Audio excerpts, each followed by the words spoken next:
여러분 오늘 무슨 날인지 아세요? 그래서 기도할 때 한번 얘기했는데 어우 벌써부터 기말고사도 같이 보고 있는 건가요? 오늘 종료주일입니다. 종료주일은 뭐 하는 날입니까? 종료 아니고 종려입니다. 이번 주는 그 무슨 주간인가요? 고난주간. 고난주간 전에 예수님께서 예루살렘에 들어가세요. 근데 예루살렘에 들어가실 때 그때 예수님께서 들어가시는 이제 왕으로서 들어가시는 거예요. 사람들이 예수님을 가리켜서 뭐 호산나 뭐 이렇게 찬양하면서 예수님을 환영해요. 근데 그 들어가는 왕으로서 오신 예수님 예루살렘에 입성하시는 그 입성을 기념하는 게 종료주일이고 이번 주는 고난주간이라고 해서 예수님의 고난 받으심을 우리가 기념하고 기억하는 것이 이번 주 이제 고난주간입니다. 그래서 오늘 본문은 예수님의 고난에 대한 본문을 준비해 보았습니다. 청소년부 여러분 혹시 예수님의 고난에 대해 생각해 본 적 있으세요? 어떤 생각들 해보셨는지 잘 모르겠는데 일단 예수님께서 왜 세상에 오셨죠?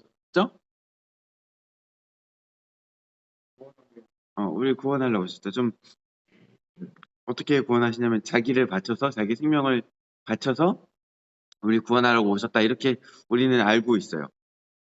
근데 예수님께서 십자가에 죽으심으로써 우리가 구원을 받은 거잖아요. 십자가에 죽고 다시 사심으로 인해서. 근데 이제 궁금한 게 그럼 예수님께서 오셔서 깔끔하게 딱 이렇게 십자가 달리기 한 3일 정도 전에 오셔가지고 한 리허설 한번 잠깐 해보고 십자가에 잠깐 달리셨다가 그렇게 가시면 안 되나? 왜 이렇게 30년이 넘는 세월을 이 땅에 오셔서 길게 지내셨는지 그런 생각들 해본 적 있어요? 여러분 이제 아기였을 때 기억이 안 나죠? 아직 아기를 키워보지 않았죠. 대부분 여기 선생님 빼고는 아기는 진짜 전적으로 무력한 존재예요. 심지어 잠도 스스로 못 자요. 누가 재워줘야 자요. 먹는 거, 싸는 거, 자는 거 이 세 가지가 아기의 전부인데 그 세 가지 다 스스로 할 수 없는 존재가 아기예요. 그래서 할 수 있는 게 뭐 하나 있어요? 우는 거 하나 할 수 있어요. 그래서 울어가지고 먹여줘, 똥 치워줘, 재워줘 이게 똑같이 우는 거예요. 그래서 그러다가 조금 지나면 이제 톤이 조금 세 가지가 세분화 되기 시작하더니 나중에 이제 뭐 엄마 아빠 이런 것도 하게 되지만 그래도 꽤 오랜 시간 전적으로 무력한 존재가 아기예요. 예수님도 다르지 않았겠죠. 예수님 뭐 우리가 잘 알고 있는 차례대로 다녀오시네요. 네, 다녀오세요. 예수님 우리가 알고 있는 어떤 다른 종교의 어떤 분처럼 태어나자마자 일어나서 막 몇 걸음 걸으시고 천상천하 유업존 이러지 않으셨어요. 온전히 아기로 오셨어요. 그래서 누군가의 도움을 받는 전적인 약한 존재로 오셨어요. 그렇게 하는 걸 생각해 봐요. 지금 여러분 정신에 그 아기의 몸에 갇힌다라고 생각해 봐요.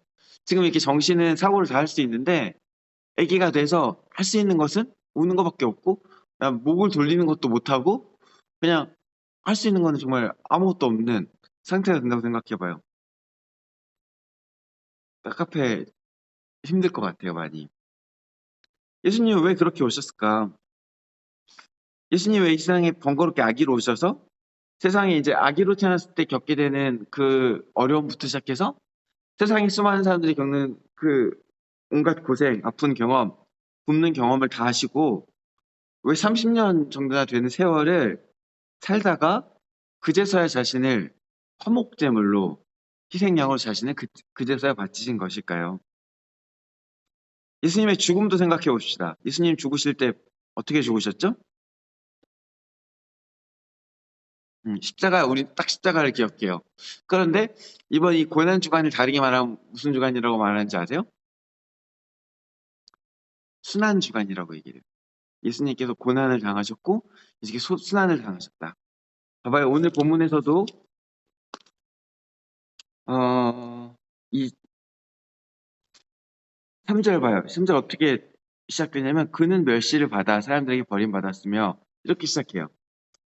예수님의 죽음이 깔끔하게 끝나지 않았어요. 일단 예수님의 고난의 시작부터가 그래요. 고난이 어떻게 시작돼요? 우리가 잘 아는 가시 아저씨가 예수님을 갖다 팔죠. 성경은 근데 뭐라고 기록하고 있냐? 그 가룟 유다가 예수님을 팔기 전에 바로 예수님께서 이렇게 그들에게 세족식도 해줬고 제자들 발을 씻기면서 성경은 특별히 뭐라고 기록하냐면 제자들을 사랑하시되 끝까지 사랑하셨다 이렇게 기록하고 있어요. 아마 가룟 유다도 예수님께서 끝까지 사랑하셨을 거예요. 근데 그 사랑하는 제자가 자기를 은산십에 갖다 팔았어요. 우리는 가룟 유다만 이제 떠올리기 쉬운데 예수님께 십자가 달릴 때 다른 제자들 어떻게 했다고요? 다 도망갔어요. 다 열심히 이제 슬그슬그 피한 것도 아니고 정말 전력을 다해서 런했어요. 그래가지고 벌거벗은 채로 도망간 제자도 있었어요. 그 중에서 몇몇 뭐 아마 요한과 베드로인 것 같은데 몇몇 사람들은 그래서 조금 양심이 살아났는지 예수님을 보러 갔는데 그래서 그것도 거기 가서는 더한 짓을 저지르시죠. 우리 베드로 형님께서 예수님을 3번 부인해요. 욕하면서 부인해요. 나 저런 놈 몰라 그러면서 근데 예수님께서 그때 딱 보시죠. 예수님 마음이 어땠을까요? 그래서 내가 머리 검은 짐승은 거두는 게 아니랬는데 그러면서 후회하지 않았을까요?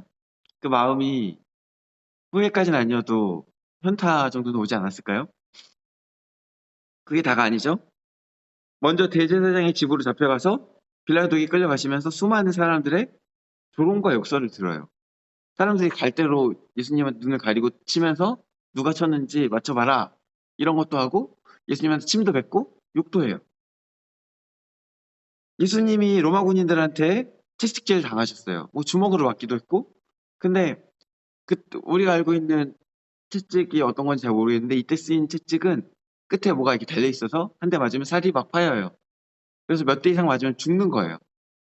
예수님께서 원래 본업이 이거 그리스도 하시기 전에 본업은 목수였어요. 몸쓰는 일을 하셨단 말이에요. 아마 건장하셨을 거예요. 근데 예수님께서 자기 십자가를 지고 골고다의 언덕에 오르다가 몇 번 쓰러지세요. 이미 상태가 그때 죽을 것 같은 상태가 되신 거예요. 채찍에 맞아서. 그리고 이제 십자가에 매달리시죠? 십자가에 매달리실 때는 나체로 매달리세요. 높은 곳에. 우리가 이제 십자가 그림을 볼 때 항상 예수님이 그래도 팬티라도 좀 입혀드리고 좀 그렇지만 실제로는 성경에 그의 속옷을 로마 군병들이 나눠 가졌다 그러고 있어요. 통으로 짠 거라서 귀하다 그러면서 제비뽑기해서 가져갔어요. 벌거벗었다는 얘기예요. 얼마나 수치스럽습니까?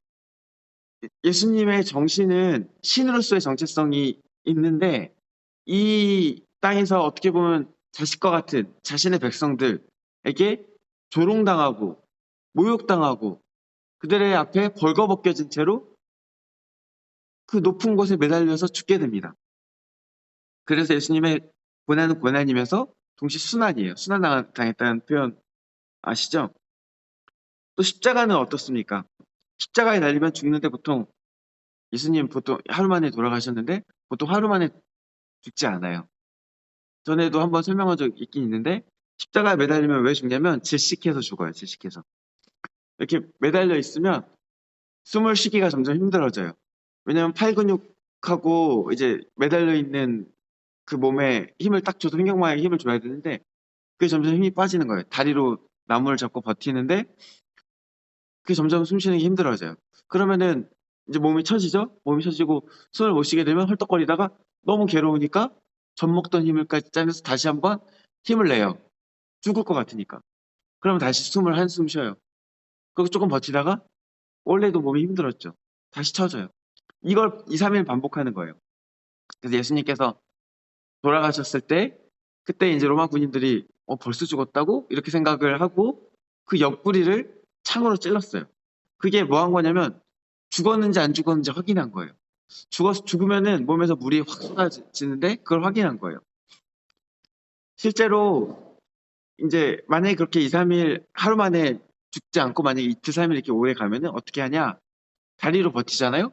다리뼈를 부러뜨려요. 다리뼈를 부러뜨리면 버틸 수가 없잖아요. 그러면 더 빨리 죽는 거예요. 근데 예수님께서 그 고통스러운 십자가를 지신 거예요.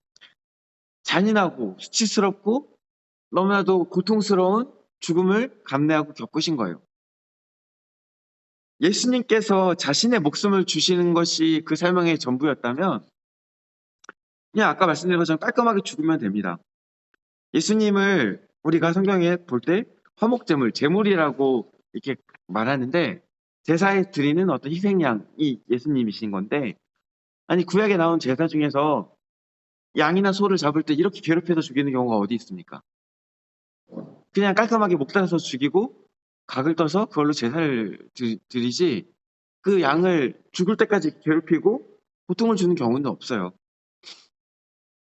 근데 예수님께서는 사실 예수님 어쩌면 예수님의 목숨값만으로도 충분할 것 같은데 그 피값만으로도 우리를 다 구원하시고 살리는데 충분할 것 같은데 굳이 오셔서 아까 말씀드린 것처럼 아기 때부터 오셔서 수많은 어려움과 수많은 삶에서 겪게 되는 고생을 다 겪은 후에 죽음까지도 그 고난 가운데 그 고난의 정신적인 고난, 수치스러움, 육체 고난 모든 것을 겪으시고 가신 거예요. 왜 그러셨을까? 생각해 본 적 있으세요? 우리가 성경을 보면서 하나님이 왜 이렇게 하셨을까 이해가 안 가는 경우들이 있어요. 그때는 혹은 오해가 생기는 경우들도 있어요. 하나님 이렇게 하시는 거 보니까 되게 나빴다 싶을 때가 있을 수 있어요. 그럴 때 우리에게 키워드가 하나 있어요. 이 키워드를 먼저 전제로 깔고 보는 게 도움이 많이 돼요. 뭐냐? 사랑입니다.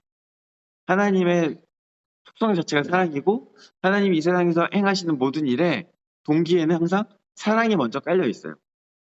하나님의 모든 동기는 사랑입니다. 하나님이 그럼 누구를 사랑하십니까?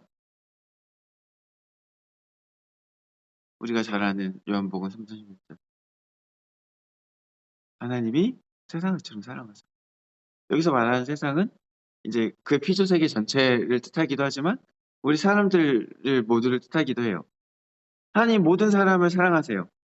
그래서 이 사람 우리들을 사랑하셔서 모든 일들을 행하시는 거고 예수님을 보내신 것도 사랑해서 보내신 것입니다. 예수님의 사신 것도 예수님께서 이 땅에 살아내신 것들도 우리를 사랑하셔서 하신 거고 죽으신 것도 우리를 사랑하셔서 하신 것입니다. 그리고 예수님의 고난도 우리를 사랑해서 하신 것입니다. 우리를 사랑하는 가운데 예수님의 고난이 필요했던 거라고 생각하셨던 것입니다. 오늘 본문은 뭐라고 얘기하고 있어요? 5절에 보면요. 그가 찔림은 우리의 허물 때문이요. 그가 상함은 우리의 죄악 때문이라. 그가 징계를 받음으로 우리는 평화를 누리고 그가 채찍에 맞음으로 우리는 나음을 받았다. 예수님의 고난, 이 찔림과 상함은 예수님의 고난을 말씀하는 거죠. 예수님의 고난이 우리를 위한 건데 아까 말씀드린 것처럼 우리 사랑해서 하신 건데 예수님께서 징계를 받으심으로써 우리가 평화를 누리게 되었다고 얘기하고 있어요. 예수님께서 채찍에 맞음으로써 우리가 나음을 받았다고 기록하고 있어요. 다시 말해 예수님의 십자가 죽음으로 인해서 우리가 사망으로부터 구원을 받았다면 예수님의 고난으로 인해 우리 삶에 평화가 찾아오고 예수님의 아픔을 당하심으로 인해서 우리가 회복을 얻었다는 거예요. 우리가 죄의 대가로 이 허물의 결과로 가져와야 될 삶의 수많은 고난들을 예수님께서 먼저 몸소 그것들을 당하셨다는 거예요. 그것을 통해서 우리가 겪게 될 고난들 먼저 당하시고 그것들을 전부를 예수님께서 보면은 이제 나중에 바울이 그런 얘기를 하거든요. 예수님의 고난을 예수님께서 채우신 고난 외에 남은 고난을 이제 바울 자신이 채우려 한다라는 표현이 나와요.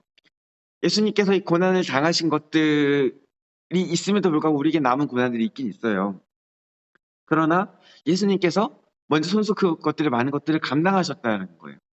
그리고 우리와 함께 그 모든 것들을 감당하심으로써 하나는 절대량으로서 우리가 받아야 될 고난 양을 줄여주신 것도 있겠지만 또 하나는 우리와 함께 그 고난을 진 것으로 우리와 함께 그 아픔을 지신 것으로 히브리서 나온 표현에 의하면 우리의 연약함을 아시는 분이 되신 거예요. 그래야 우리를 동정하실 수 있는 분이 되신 거예요. 여기 보면은 성경은 또 이렇게 얘기하고 있어요. 그가 겪은 고난이 바로 우리가 당해야 우리가 겪어야 할 몫이었다고 얘기를 하는데 4절 말씀을 볼게요. 이렇게 말하고 있어요. 그는 실로 우리의 질고를 지고 우리의 슬픔을 당했거늘. 즉 예수님께서 당한 고난이 우리의 것이라는 거예요. 여기서 질고라는 단어는 우리가 잘 안 쓰는 단어잖아요. 질고는 뭐냐면 질병할 때 질자에다가 고난할 때 고자예요. 질병으로 인한 고난이 질고예요. 근데 특별히 질고가 영어로 번역될 때는 보통 딴 데서는 시크니스라고 이게 원래 이제 히브리어의 홀라야노인데요. 원어로는 딴 데는 홀라야노 이 단어가 실제로 이 질고라는 뜻을 갖고 있고 영어에서는 보통 시크니스라는 이제 뭐 병세가 위중하다 뭐 이런 표현을 할 때 쓰이기도 하는데 오늘 본문에서는 대부분 영어 성경이 그립스라고 번역하고 있어요. 이거는 큰 슬픔이에요. 그래서 오늘 본문에 나오는 이 질고의 포인트는 그 원인인 질병이 더 포인트가 아니라 또 강조가 되는 것은 고난 자체에 더 이제 강조점이 있는 거예요. 예수님께서 우리를 위해 큰 슬픔을 지셨다. 예수님께서 우리의 거신 슬픔을 대신 지시고 함께 지셨다. 이렇게 얘기하고 있는 거예요. 다시 말해 예수님께서 당하신 이 고난이 다 우리의 것인데 아까 말씀드린 것처럼 우리를 위하여 그것을 대신 지시기로 그리고 앞장서서 지시기로 결심을 하신 거예요. 그리고 남은 것들을 우리가 함께 지게 되는 것입니다. 예수님께서 우리를 너무 사랑하셔서 우리가 우리의 죄로 인한 우리의 허물로 인한 당연히 겪게 될 죽음뿐 아니라 우리가 겪게 될 삶의 어떤 고난과 아픔들 슬픔까지도 우리가 많이 겪게 될 텐데 그것이 우리의 몫인데 그 속에 우리를 보화처럼 혼자 내버려 두지 않으시고 이 땅에 오셔서 그 아픔이 많은 인생 한가운데로 찾아오셔서 우리의 아픔과 슬픔을 함께 하시기로 마음 먹으시고 실제로 그렇게 행하신 것입니다. 예수님께서는요 가난한 목수의 아들로 태어나 먹고 사는 고생을 다 하며 자라나셨어요. 어린아이의 모습으로 아마 사람들에게 무시도 당하셨을 거고 부당한 대우나 폭력, 폭언까지도 당하셨을 수 있어요. 왜냐? 그 당시 어린이 인권이 그런 거였거든요. 애들 인권이라는 거 자체가 생긴 지가 100년이 안 돼요. 100년 전에나 이제 어린이 인권이라는 얘기가 나오고 이제 아이들 뭐 공부시켜야 된다 이런 것들이 이제 근대에나 생겼지 옛날엔 그런 게 어디 있어요. 그냥 약한 만만한 존재, 그냥 마음대로 해도 되는 존재가 어린이였어요. 그래서 오늘 본문에는 또 뭐라고 얘기를 하고 있어요? 2절에 보면은 그는 주 앞에서 자라나기를 연한 순 같고 마른 땅에 나온 뿌리 같아서 고운 모양도 없고 풍채도 없은즉 우리가 보기에 흠모할 만한 아름다운 것이 없도다. 우리가 보기에 흠모할 만한 건 그런 거죠. 왕이 돼서 이제 이 땅의 왕족으로 태어나는 것, 어떤 특출난 어떤 육체의 강건함이나 힘이 있는 것, 그런 것들이 전혀 없이 연약한 존재 아기 어린이로 오셔서 자라나신 거예요. 예수님의 어머니가 되시는 성모 마리아의 남편인 목수 요셉은 처음 예수님의 탄생과 그 성장 과정에는 등장하는데 그 이후에는 등장하지 않아요. 예수님 사역 기간에 등장하지 않아요. 그래서 많은 신학자들은 아마 그 전에 먼저 죽었을 것이다. 이렇게 예측을 해요. 그렇다면 예수님이 그 집안의 첫째 아들이었을 거예요. 옛날에는 엄마가 가장이 되는 경우는 없어요. 아들이 가장이 되는 거예요. 이 중에 가장은 예수님이었을 거예요. 뭐 어떻게 동생들을 먹여 살렸을까요? 목수일 했겠죠. 어릴 적부터 청년 가장으로 인생의 무게, 말 그대로 먹고 사는 그 무게를 견디셨을 거예요. 근데 그게 아까 누구의 것이라고 원래? 우리의 것이라고요. 근데 예수님께서 그 짐을 같이 지시고 또 대신 지신다는 거예요. 그래서 지금 우리는 어떻게 하면 돼요? 우리가 그 짐을 예수님과 함께 지면 돼요. 우리가 인생에서 겪게 되는 모든 고난을 예수님과 함께 지면 돼요. 이제 예수님께서 나중에 복음서에서 이렇게 말씀하시는데 수고하고 무거운 짐진 자들아 다 내게로 오라 내가 너희를 쉬게 하리라. 나의 멍에는 네, 정확하게 그 다음 기억이 안 나네. 근데 나의 멍에는 뭐 가볍다 그런 표현이 나와요. 근데 나는 겸손하고 내 멍에는 가벼우니 뭐 이렇게 얘기를 해요. 근데 이 멍에가 뭐냐면 이 유대 지역에서 멍에는 소 2마리가 끌어요. 근데 한 마리가 메인이 있고 한 마리는 이제 옆에서 같이 끄는 건데 예수님께서 뭐라고 얘기를 하냐? 나와 같이 너의 인생에 수고하고 무거운 짐이 있으면 나한테 나와라. 나와 같이 그 짐을 지자. 내가 같이 져주겠다. 근데 같이라고 할 때 그 둘의 무게가 달라요. 예수님께서 더 큰 무게를 져줄 테니 내 옆에서 나와 함께 지면 된다. 이렇게 얘기해 주는 거예요. 우리 인생의 많은 어려움들도 먹고 사는 문제들도 예수님께서 그렇게 함께 져주신 거예요. 왜 그렇다고요? 우리를 사랑하셔서. 아까 말한 수많은 고난들 이야기했죠. 예수님의 인생의 그런 무거운 짐부터 시작해서 예수님께서 당하신 고난, 그 모든 것이 사실 우리의 것이에요. 근데 예수님께서 먼저 지시고 그것들의 대부분을 감당하시겠다고 말씀하고 계세요. 사랑하는 청소년부 여러분, 이번 주는 아까 말씀드린 것처럼 고난 주간이에요. 예수님의 고난을 묵상하는 주간이에요. 바라기는 예수님이 고난 속에서 우리가 다른 게 아니라 그 예수님의 사랑을 좀 바라봤으면 좋겠어요. 또 하나님의 사랑을 바라봤으면 좋겠어요. 오늘 본문에 10절에 이렇게 얘기하고 있어요. 여호와께서 그에게 상함을 받게 하시기를 원하사 하나님께서 원하셔서 예수님에게 그 일을 맡기셨고 예수님께서도 우리를 사랑하셔서 그 일을 받으셨어요. 예수님의 고난은 하나님과 예수님과 성령 하나님 모두의 고난이었고 그 모두가 우리를 사랑하는 그 사랑을 보여주는 사건들이었어요. 예수님의 30년 인생 전부와 마지막 고난까지도 그 모든 것이 하나님과 예수님과 성령 하나님의 사랑을 보여주는 것이에요. 예수님께서 그 자신의 고난을 생생내시고자 이 고난 주간을 기념하라고 하시는 게 아니에요. 다만 그만큼 예수님께서 우리를 얼마나 사랑하시는지 우리가 알기를 원하시는 거예요. 이번 한 주 교회에서는 전에도 광고 드렸지만 특별 새벽 기도가 있어요. 바라기는 가능하면 하루라도 새벽 기도에 나오셔서 혹은 유튜브라도 참여하시면서 이 예수님의 고난을 함께 묵상하며 기억했으면 좋겠어요. 그리고 예수님의 사랑을 느끼는 가운데 나갔으면 좋겠어요. 만약에 그렇게 나오지 못한다 할지라도 이번 한 주만큼은 날마다 예수님과 예수님의 고난과 그 고난 가운데 보이신 놀라우신 사랑을 기억하며 단 5분이라도 기도하고 또 하나님께 감사하며 나아가는 저와 여러분 되시기를 주님의 이름으로 축원합니다. 기도하겠습니다. 우리를 위하여 이 땅에 왕으로 오시고 우리를 위하여 이 세상 모든 고난을 겪으시고 모든 어려움을 지신 예수님 감사합니다. 또한 그의 사랑하는 아들을 내어주신 아버지 하나님 감사드립니다. 그 사랑 안에서 우리가 또 나음을 얻었고 회복을 얻었습니다. 주님, 우리가 그 사랑을 깨달아 알 수 있게 하시고 그 사랑을 잊지 아니하게 우리 한 사람에게 은혜를 베풀어 주시옵소서. 이번 주는 고난 주간입니다. 이 한 주를 보낼 때에 성령 하나님 우리와 함께하여 주시옵소서. 감사드리며 예수 그리스도 이름으로 기도드립니다. 아멘.